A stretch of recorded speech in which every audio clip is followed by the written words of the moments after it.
뚱뚱하다는 이유로 나는 아내에서 폐기물로 버려졌다. 나는 지금 52이다. 누가 보면 그냥 평범한 중년 여성일지 모르지만 적어도 내 가게에선 내가 사장이고 하루에도 수십 명의 손님을 응대하며 12명의 직원을 이끄는 사람이다. 지방 소도시에서 소형 외식 프랜차이즈 3곳을 운영하며 가맹 상담도 도맡고 물류 시스템도 내가 직접 설계했다. 남들이 보기엔 잘 나간다, 성공했다고들 말한다.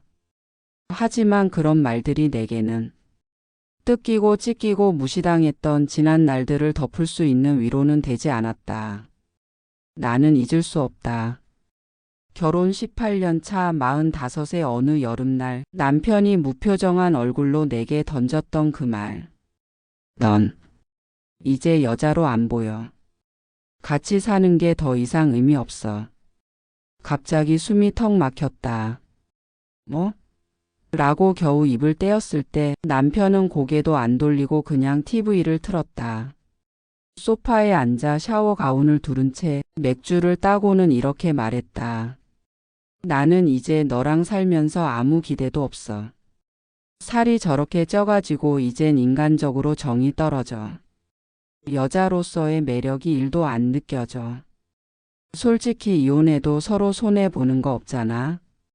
그 순간 심장이 쪼그라드는 것 같았다. 수없이 겪었던 남편의 무시, 어쩌면 그 모든 게 이 말을 하기 위한 예고편이었는지도 모른다. 그날 밤 거울을 봤다. 살이 오른 볼살, 복부에 도톰이 쌓인 지방, 그리고 다크서클이 내려앉은 지친 얼굴. 나는 정말 그렇게 보기 싫은 인간일까? 그렇게 사랑받을 자격조차 없는 사람일까? 하지만 더 기가 막힌 건 이혼하고 1년 뒤부터 남편이 나를 다시 쫓아다니기 시작했다는 사실이다. 내 몸에서 시작된 콤플렉스 그리고 계산된 결혼. 나는 원래 살집이 있는 편이었다. 마른 체형으로 태어난 적도 그래 본 적도 없다. 초등학교 5학년 즈음부터 살은 늘 내게 달라붙어 있었고 누가 봐도 나는 좀 통통하다는 소리를 달고 사는 아이였다. 그런데 이상하게도 나는 많이 먹지도 않았다. 군것질도 별로 안 했고 식사도 규칙적이었다. 살이 찌는 이유를 도무지 알 수 없었다. 엄마는 내게 넌 아빠 체질을 그대로 닮아서 그래라고 하셨다. 우리 아버지는 키가 크고 등치가 있는 편이셨고 얼굴도 선이 굵었다. 그런데 나만 유독 나만 아버지를 닮았다. 내 위로 언니 아래로 동생. 3자매 중에 나만 그랬다. 언니는 고등학생 때부터 연예인 해도 되겠다는 소리를 들을 정도로 또렷한 이목구비와 날씬한 몸매를 갖고 있었다. 동생도 가녀리고 귀여운 스타일이어서 어디 나가도 늘 예쁘다는 소리를 들었다. 반면 나는 어딜 가도 밥 잘할 거 생겼다. 시골에서 장독대 지키고 있을 것 같다는 농담 같은 비하를 들었다. 한 번은 사촌 오빠가 내게 이렇게 말했다. 야, 너는 뭐랄까? 그냥 인심 좋은 식당 이모 느낌? 그 말이 너무 충격적이었다. 그날 밤 몰래 화장실에서 거울을 보며 울었다. 내 얼굴, 내 몸, 내 어깨선, 내 팔뚝. 도대체 왜 나는 이런 몸으로 태어난 걸까? 엄마, 왜 나는 이렇게 만들어졌어? 그때부터였다. 나는 마음속으로 하나의 결심을 했다. 그래. 예쁜 대신 똑똑해지자. 그 길밖에 없다. 중학교 때부터 공부에 악착같이 매달렸다. 친구들 놀러 나갈 때 나는 집에서 문제집을 풀었다. 체육 시간이 싫었고 수영복 입는 수련회는 지옥이었다. 나는 늘 학급에 공부 잘하는 애로 살아남았다. 그게 유일하게 내가 내세울 수 있는 방패였다. 고등학교 내내 성적은 상위권. 수도권 중상위권에 실속 있는 대학에 들어갔다. 그리고 졸업 후에는 식품위생과 영양관리를 전공한 걸 살려 대형 급식센터에서 관리사로 일하며 경제적 자립을 이뤘다.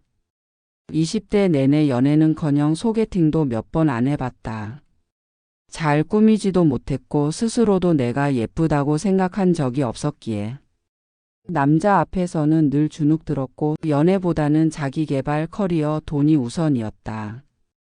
38이 되던 해 한 지인이 슬쩍 말을 꺼냈다. 있잖아, 너는 성격 좋고 책임감도 있으니까. 나 아는 사람 있는데 한번 만나볼래? 집안도 괜찮고 뭐. 좀 쉬고 있긴 한데 사람 자체는 나쁘지 않아. 그때 나는 슬슬 결혼을 생각하던 시기였다.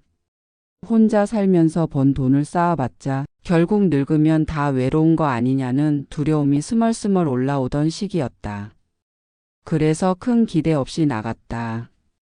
그 남자 키는 평균 이상, 말투도 정중했다. 좀 건조하긴 했지만 불쾌하진 않았다. 하지만 그는 내 외모에 대해 단 한마디도 하지 않았다. 예쁘시네요. 첫인상이 좋다 같은 말은커녕 아예 내 얼굴은 안 보이는 듯 눈길을 피했다. 나는 감으로 알았다. 이건 나를 마음에 들어한 소개팅이 아니다. 그냥 조건만 보고 나온 거구나. 남편은 나보다 2살 연상이었다. 가구 제조업으로 지방 중견기업을 운영하는 집안의 막내.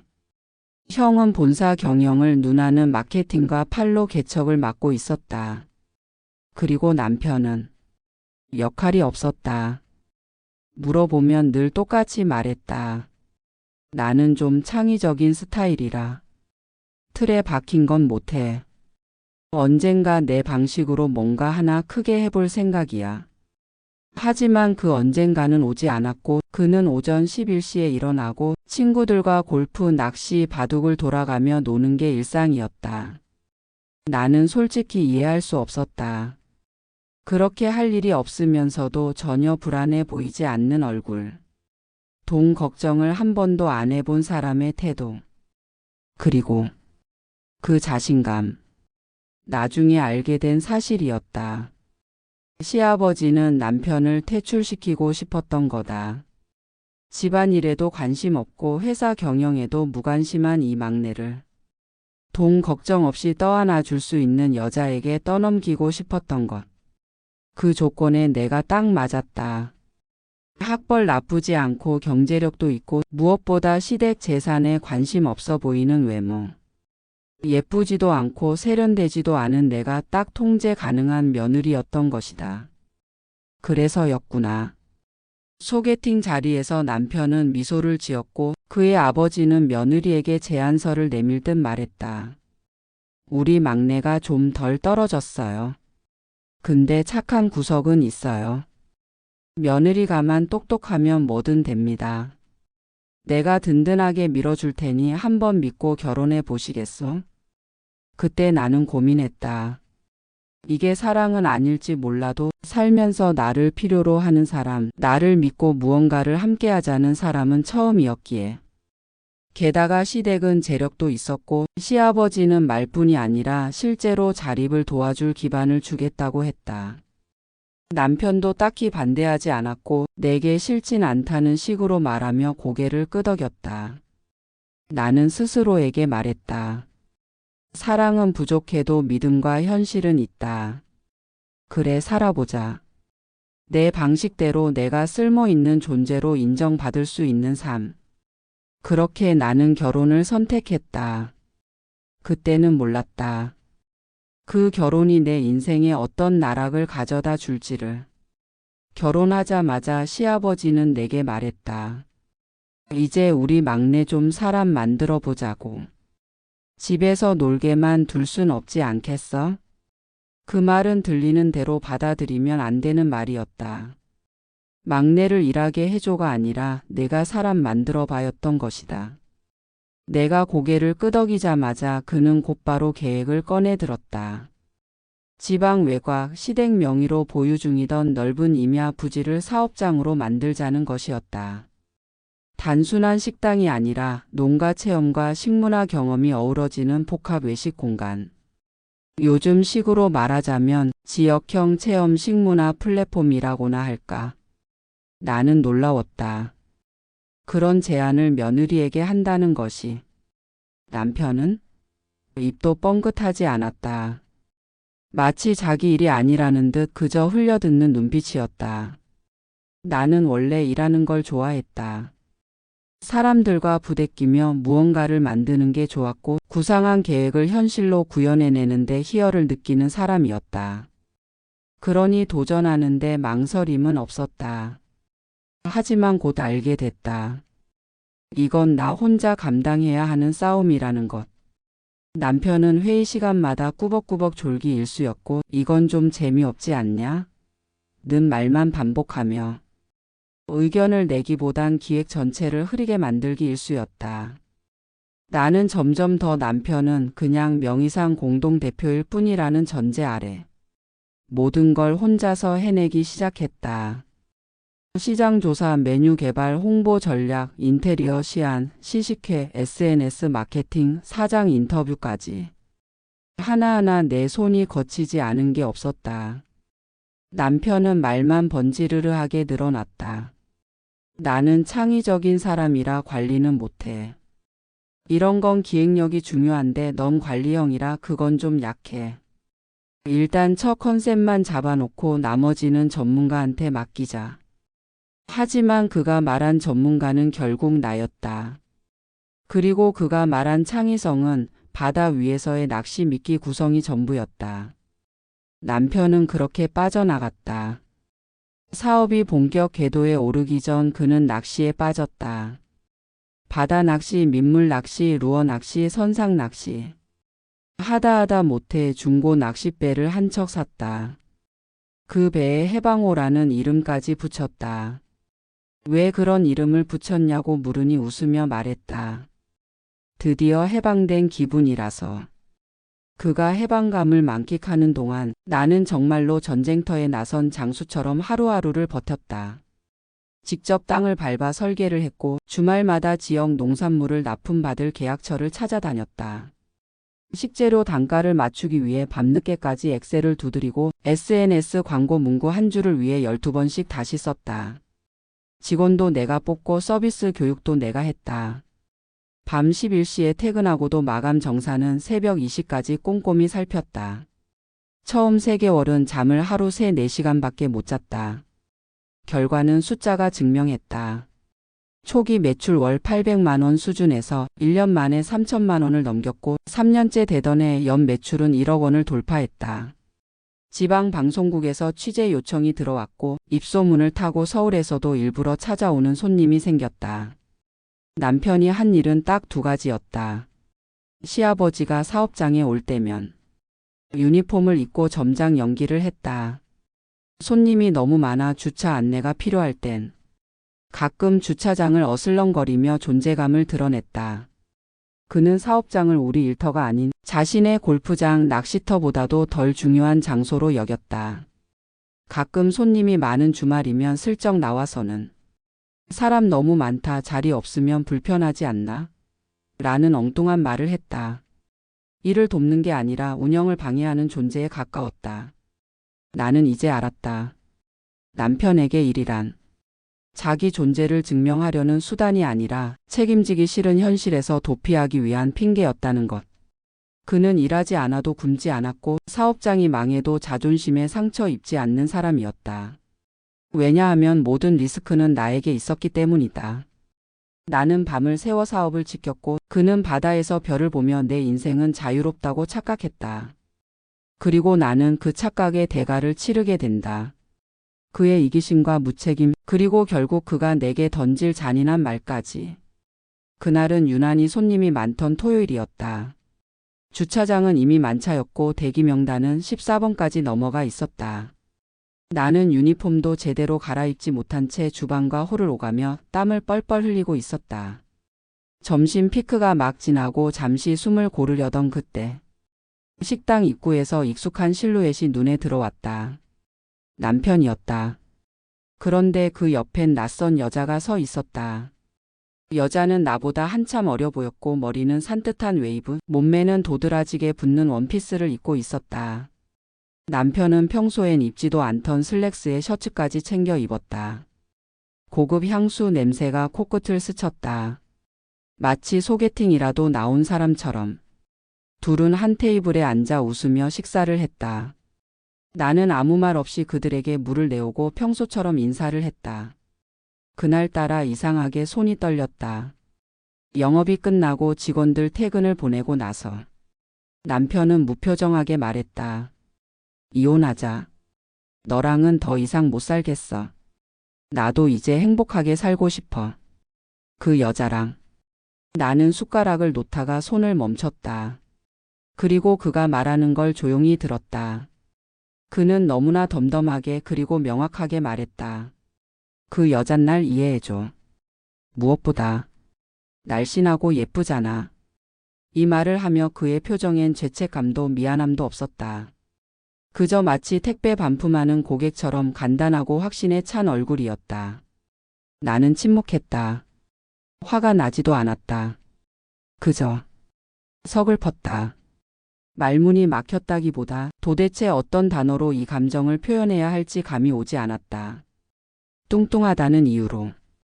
나는 그에게서 여자로서의 자격을 박탈당했다. 아니, 그것도 아니었다. 애초에 그는 나를 여자로 본 적이 없었던 것 같았다. 나는 그에게 일 잘하는, 돈 벌어다 주는 장부상의 동업자였을 뿐이었다. 넌 그냥 가게 하나 운영하는 게 전부잖아. 내가 위자료 줄게. 애는 네가 키워. 넌 잘하잖아, 그런 거. 나는 차가운 맥주잔을 손에 쥐고 있었다. 깨부수고 싶은 충동이 들었다. 하지만 깨진 건 잔이 아니라 내 마음이었다. 그때 나는 깨달았다. 이 남자는 지금까지 내가 얼마나 노력해왔는지, 내가 이 가게를 어떻게 키워왔는지, 내가 그의 자리를 얼마나 대신 감당했는지를 한 번도 사람 대 사람으로 인식하지 못했구나.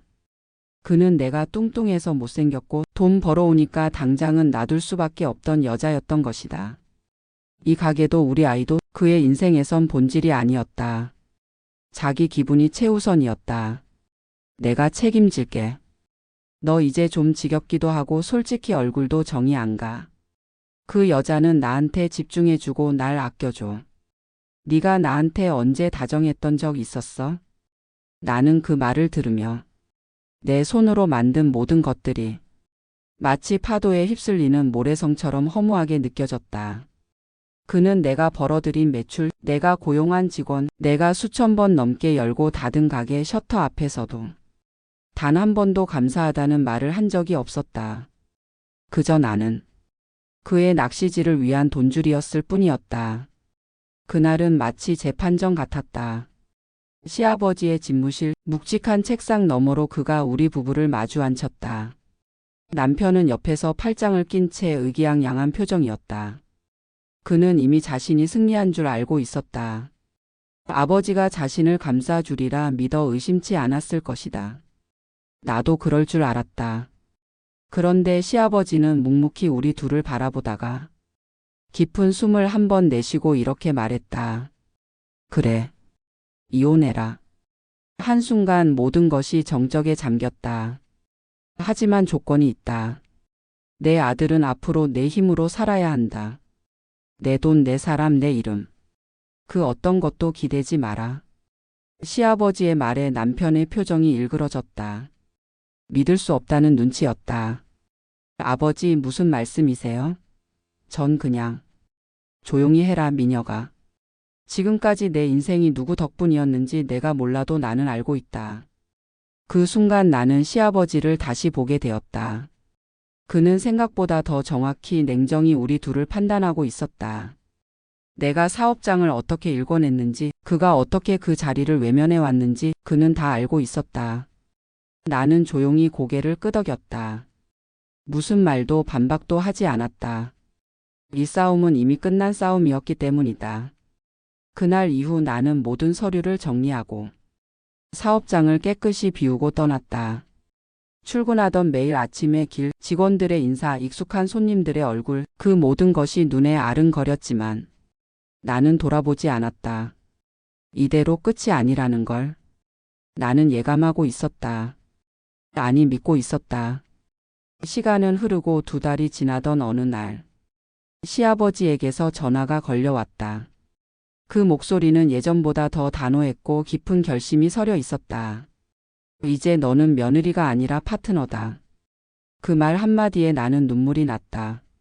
사업을 살린 건 내 아들이 아니라 너다. 나는 그걸 알고 있었어. 그래서 널 새 대표이사로 앉히고 싶다. 단 이번엔 가족이 아니라 동업자로. 어떻게 생각하나?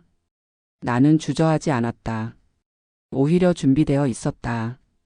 내 머릿속엔 이미 새로운 전략 확장 계획 그리고 다시 시작할 리스트가 빼곡히 정리되어 있었다. 남편은 당연히 반발했다. 회사에서 쫓겨났다는 소식에 집을 뛰쳐나가 시아버지를 찾아가 항의했다.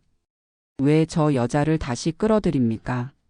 아버지, 제 자리에 왜? 내가 지킨 자리가 아니니까. 내가 만든 것도 너로 인해 커진 것도 없으니까. 시아버지의 말은 단호했고 돌이킬 수 없는 분기점이었다. 그렇게 나는 다시 대표이사의 자리에 앉았다. 이전과는 다른 위치, 다른 권한 그리고 다른 나로서. 이제는 누군가의 며느리로서가 아니라 나 자신으로서 회사를 책임지는 사람이 된 것이다. 남편이 공식적으로 대표이사직에서 해임되던 날 그는 믿을 수 없다는 눈빛으로 나를 바라보았다. 마치 자기가 무언가 부당한 일을 당한 사람처럼. 그 눈빛은 마지막 자존심의 외침이었다. 그 자리는 원래 내 거였어. 아버지가 나한테 넘긴 거였잖아. 너는 그냥 직원이었을 뿐이잖아. 하지만 그 말이 무색하게도 사내 누구도 그의 편을 들지 않았다. 직원들은 차분히 나를 중심으로 움직였고 거래처도 아무렇지 않게 나와 미팅을 이어갔다. 남편이 빠진 그 자리는 정작 누구에게도 비워진 자리가 아니었다. 없어져도 아무도 불편해하지 않았다. 그건 조직 내에서 존재의 무게가 무엇인지를 명확하게 보여주는 순간이었다. 처음에는 남편도 자존심이 있었는지 친구네 공장 사무실에 얹혀 살며 뭔가 해보겠다고 발버둥쳤다. 그런데 그 뭔가는 늘 말뿐이었다. 아침이면 헬스장, 낮이면 카페, 밤이면 술자리. 그리고 돈이 떨어지자 그가 택한 선택은 내가 운영하는 사업장 옆 사과밭 한 켠에 컨테이너를 들여놓고 거기서 사는 것이었다. 처음엔 직원들도 그 모습을 어이없어 했고 나 또한 설마 했다. 그런데 그게 현실이었다. 출근길이면 나를 향해 손을 흔들고 퇴근길이면 마치 우연을 가장한 듯 지나가는 나를 붙잡는다. 요즘 피곤해 보이네. 혼자 힘들지 않아? 나도 좀 도와줄까? 한때 나를 무시하고 버리던 그가 지금은 식은 라면 하나 들고 찾아와 도와주겠다는 말을 한다. 그 말이 너무 우스워서 웃음이 났다. 그와는 달리 내 삶은 빠르게 확장되고 있었다. 식당은 하나에서 3개로 늘었고 프랜차이즈 문의가 끊이지 않았다. 지역 신문에서 인터뷰 요청이 들어왔고 여성 창업 성공 스토리로 TV 섭외도 들어왔다. 나는 더 이상 그의 그림자 안에 있는 여자가 아니었다. 그가 없이도 아니 오히려 그가 없기에 더 잘 되는 나였다. 사람들은 내게 말했다. 대표님 예전보다 더 예뻐지셨어요. 눈빛이 달라지셨네요. 나는 그 말을 들으며 생각했다. 예뻐진 게 아니다. 무너지지 않기로 마음먹은 얼굴은 자연히 강해진다. 남편은 요즘 자주 다시 시작하고 싶다고 말한다. 자기 잘못을 뉘우친다며 그 여자는 그냥 잠깐의 착각이었다고 한다. 하지만 나는 그의 말을 들을 때마다 그가 했던 말 한마디가 머릿속에 되살아난다. 넌 이제 여자로도 안 보여. 그 말은 단순한 상처가 아니었다.